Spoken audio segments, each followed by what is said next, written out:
Welcome back. How cool is this? We have a doctor on call back in the ABC 36 studio to answer your questions. Two topics today. Dr. Ryan Stanton, UK Health. Good to see you, sir. Thank you. So questions today, doctor, from Luke. We've got an airbag question.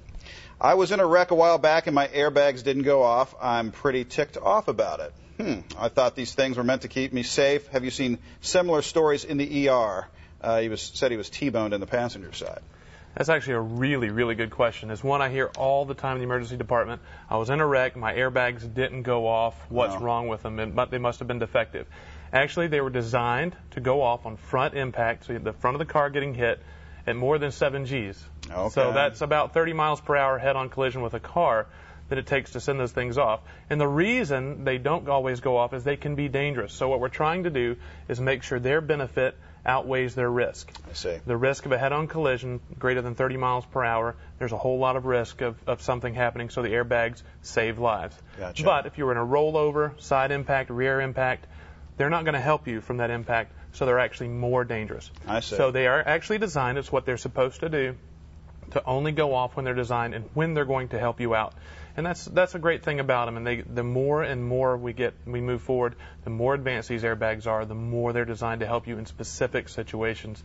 Now there's airbags all over the place, so each one's for a special situation. So technology's improving, but you have seen some ER cases where airbags have been the cause of the injury. We do, and if they're used improperly, especially with children, small statured folks, and then with people who are unrestrained, they can be very dangerous. They need to be used appropriately.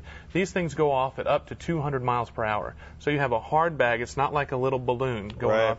A bag coming at you 200 miles an hour. If you don't use it appropriately, it can be very dangerous. So make sure if you have airbags in your car that you read about them, know how to use them, you don't have kids in the front seat, and keep everybody safe. Rough on the sunglasses, too. They will, and they'll give you a heck of a burn. I'll bet.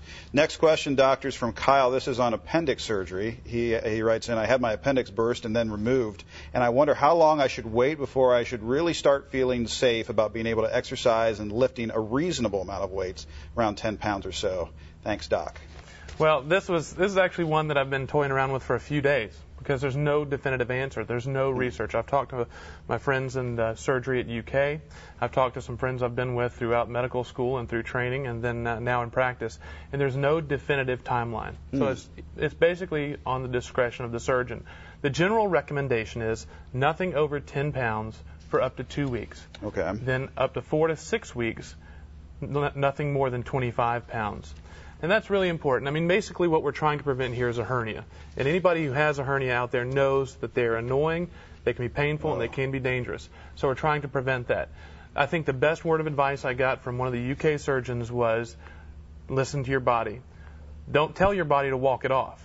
Listen to your body and let it tell you when you can get back into action. Now, what we're showing here is pictures of the appendix. It's part of the colon. They think it may have used to been part of a stomach for breaking down grasses and things like that. But really it has no purpose now other than to keep surgeons busy when they get inflamed and infected. Wow. There's two types of surgeries. We typically use the laparoscopic, which has 3 little holes in the stomach, and then the open, which does a traditional incision. The little laparoscopic heals faster, less restrictions, actually back walking that day, back to work within a couple of days. The open type has more healing time. I think the most important thing here is talk to your doctor, get a plan going, and don't overdo it. You don't want to have a complication. Good sound advice. Dr. Stan, appreciate it as yes, always. Sir. Well, we're going to check in with Mary Wasson, find out what's happening weather-wise.